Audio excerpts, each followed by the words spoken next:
আসসালামু আলাইকুম রহমতুল্লাহ। ওয়ালাইকুম আসসালাম রহমতুল্লাহ। আজকে থেকে গত 5 দিন আগে আমরা সুন্দর কিউট বাবু হুসাইনের ডিভাইস কসমেটিক্স অনুতে খাতনা করেছিলাম। ওর গতকালকে মাত্র 1 বছর হয়েছে। গত 31শে ডিসেম্বর 1 বছর হয়েছে। জি। আলহামদুলিল্লাহ। এই 5 দিন ওর আসলে বাসায় কেমন ছিল, সে কোনো ধরনের কোনো অসুবিধা হয়েছিল কিনা তার বাবার কাছ থেকে জানবো। ভাই যদি একটু বলেন। না, মই খতনা করানোর পর থেকে এই পর্যন্ত ভালোই ছিল।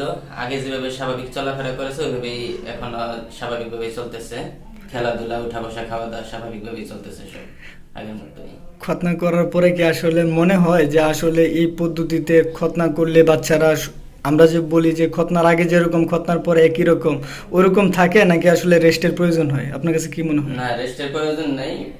প্রথম একটু হালকা একটু সাবধানে রাখলে একদিন পরে স্বাভাবিকভাবেই সবকিছু, কোনো সমস্যা নাই। যাক আলহামদুলিল্লাহ। ভাই, যারা আসলে বাচ্চাকে খতনা করাবে ওদের উদ্দেশ্যে কি বলবেন?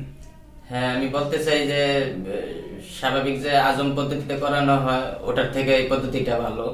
এভাবে করলে কষ্ট কম এবং স্বাভাবিকভাবে চলতে পারে, ঝামেলা কম। অসংখ্য ধন্যবাদ ভাই। আসসালামু আলাইকুম। ওয়ালাইকুম আসসালাম রহমতুল্লাহ।